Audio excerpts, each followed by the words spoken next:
Now, you're probably almost no doubt aware of the recent surge of complaints around ocean pollution in Cape Town, not only with regard to litter, but also the discharge of sewage into the ocean. Coastal outfall pipes have long been a part of our sewage infrastructure, and the National Department of Forestry, Fisheries and the Environment recently extended the city's permit to keep on discharging treated sewage into the sea at 3 different points for another 5 years.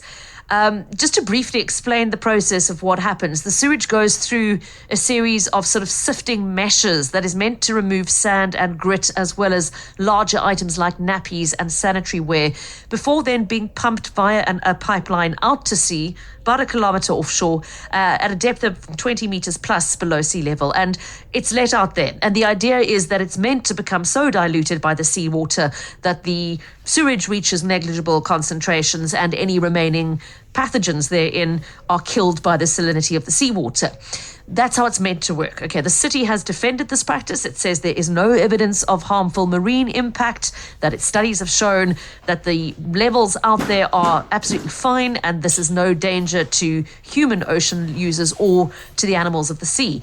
But a number of ocean users have of late been raising concerns that we are literally swimming and surfing in human poo. And this matter is going to be discussed at a meeting in Camps Bay on Thursday evening at the local high school, 6 o'clock on Thursday. Among the speakers taking part in that event, a senior lecturer from Stellenbosch University's medical department, a chemistry professor from UCT, and the guest who is on the line with me now, Dr Cleeve Robertson, who is both a medical doctor and the current CEO of our National Sea Rescue Institute. It's always a pleasure to chat to you, Cleeve. Welcome back to the show. Hi, good afternoon, Pippa.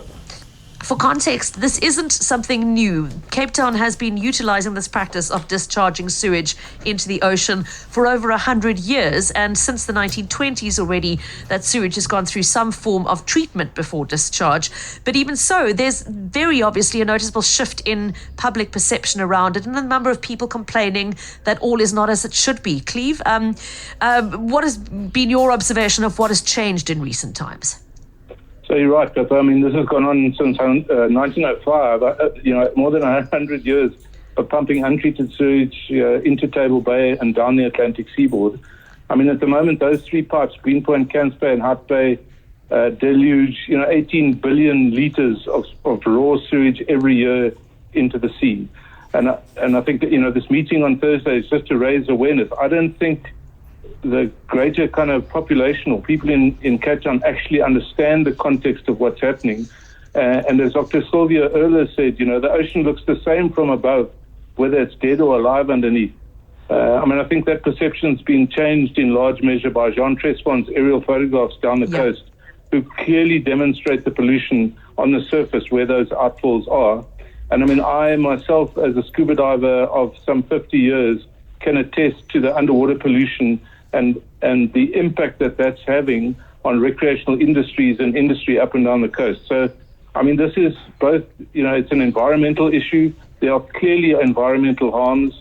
There's clear evidence of the build-up of chemicals and substances in the environment.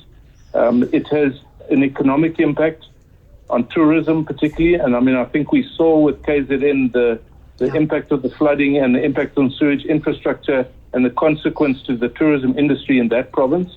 And I think we cannot wait until the environment along the Atlantic seaboard and in Cape Town is so polluted that it drives our tourists away. And the other obviously concern in my context is the health concern. There's a very clear association between sewage pollution and, as you put it, swimming in our own excrement, and the incidence particularly of gastrointestinal disease and skin diseases. But the city only registers, E. coli, which is one bacteria, but nobody's, quantifying viral loads, parasitic loads, and then other chemical and other influences that go on. So it is a very serious issue. And the issue has been acknowledged by the mayor in his inaugural speech. Sewage was in his speech, which means it is a priority. And remember, the city uses, or we use as citizens of the city, 900 million litres of water a day. And most of that goes back into the ocean. Yeah.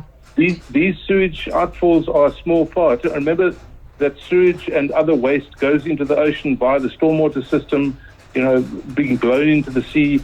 And this latest kind of storm at the beginning of the week would have washed any amount of sewage and chemicals and substances into the sea. So it's a huge global problem, and there are solutions, and that's what we're saying, is you can process it to a point where the harms are much, much less, and where the risk to the citizens is less, and therefore the risk to the economy is less.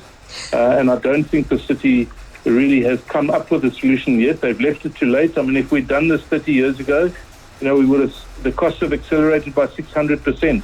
When I started raising these issues in the 1990s with Mayor van der Velde and the city engineer, they could have solved the problem then, and we wouldn't be sitting in the problem we are today. Yeah. But it's already too late to act.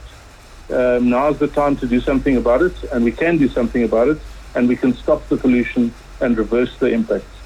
Cleeve, a listener saying on our WhatsApp what I'm sure many are feeling: I cannot fathom how humans haven't engineered a better solution to human waste than dumping it in the ocean. Is your suggestion that we should continue the process but clean it better before and treat it several degrees further before it's released? Or would you rather see an entirely different kind of solution that doesn't see any sewage going out into sea? And if so, what would that look like?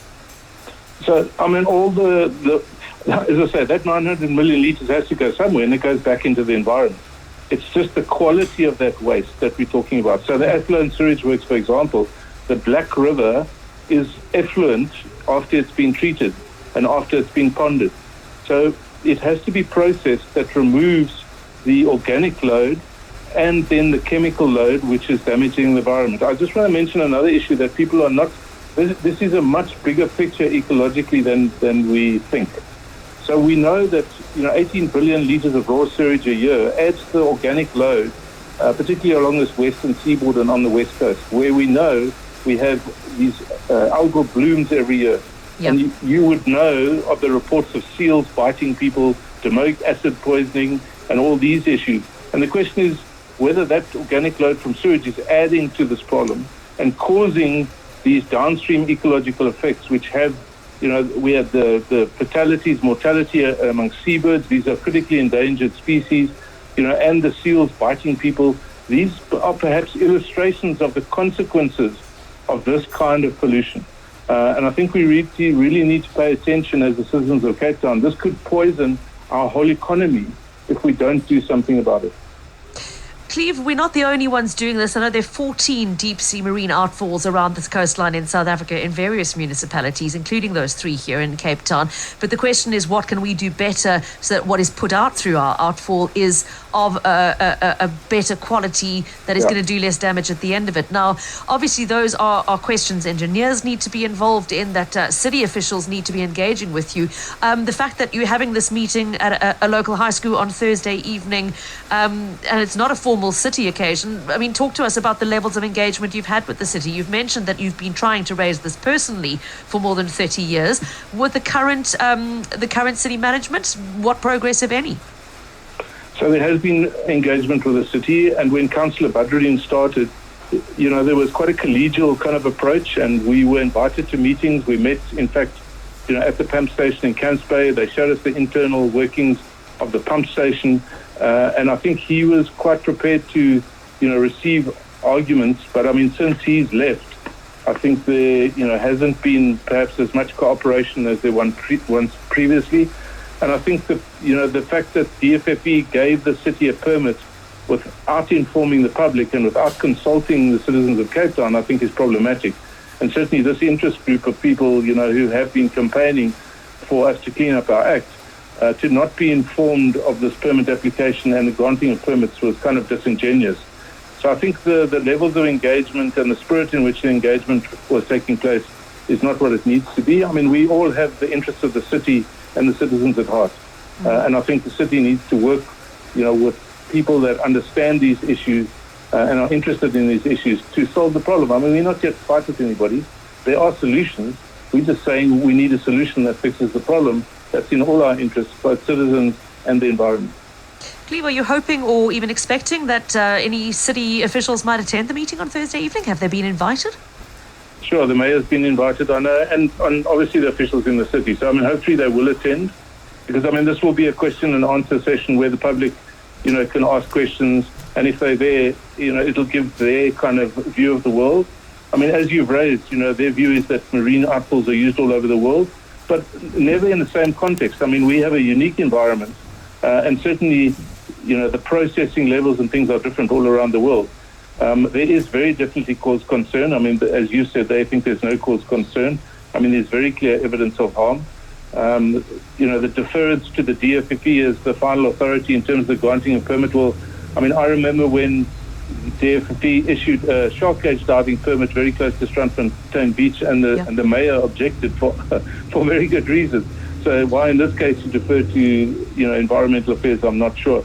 The other view is, of course, this could be reassessed in the future. Our view is that it's too late already. We need to do something yesterday. And then the mayor's issue, saying that land-based issues are more pressing. Well, of course, these things go together. The 900 million litres of water that we need to generate and the waste that ensues from that needs to be managed as a system. These sewage outfalls are not in isolation. So you have to manage everything as a system. And we're saying there is a solution and we need to build one. Final question before we get to the details of the meeting itself. Cleeve, the granting of those permits themselves, I remember Action SA saying they were talking to lawyers about mounting a legal challenge. I mean, is it a done deal, or is it still in a challengeable form? Well, I mean, I think anything is legally challengeable. And so, I mean, we're hoping that the city will be receptive and that there will be another process. But I mean, ultimately, if it comes to it, various organizations have said that they're prepared to fund legal action in this regard to prevent the pollution from happening. So we'll see what evolves. But I mean, obviously, we hope for a better approach from the city and a more kind of collegial solution. Absolutely. Well, let's hope it might come, or at least the first step towards it might come from the meeting on Thursday evening. So, Cleeve, Thursday night, 6:00 at Camps Bay High School. Do you need to book in advance or simply show up, and who should be attending? No, just show up. And I mean, I think, look, any citizen is welcome to attend. I mean, obviously, if people have particular expertise in terms of engineering, sewage works, water management, water and waste management, they would be welcome, because I think those kind of expert opinions would be valued. But yes, I mean, this is a meeting for any citizen to attend. Thanks so much for filling us in on the background, and hoping it's a really fruitful conversation on Thursday evening. Dr Cleeve Robertson, CEO of the National Sea Rescue Institute. Appreciate your time. Thanks, Pippa. Okay, and once again, if you'd like to attend, if you are yourself a surfer, a beach user, somebody who cares very deeply about this issue, as all of us should do, it is happening at 6 p.m. on Thursday evening, the 9th of March at Camps Bay High School. Cleeve will be speaking. There will also be representations from a senior lecturer at the Stellenbosch University Medical School, a chemistry professor from UCT, and various other speakers. So if you are particularly passionate about the subject, try and make your way to that event on Thursday evening. We've already got a voice note from a regular ocean user responding to the conversation. Let's take a listen.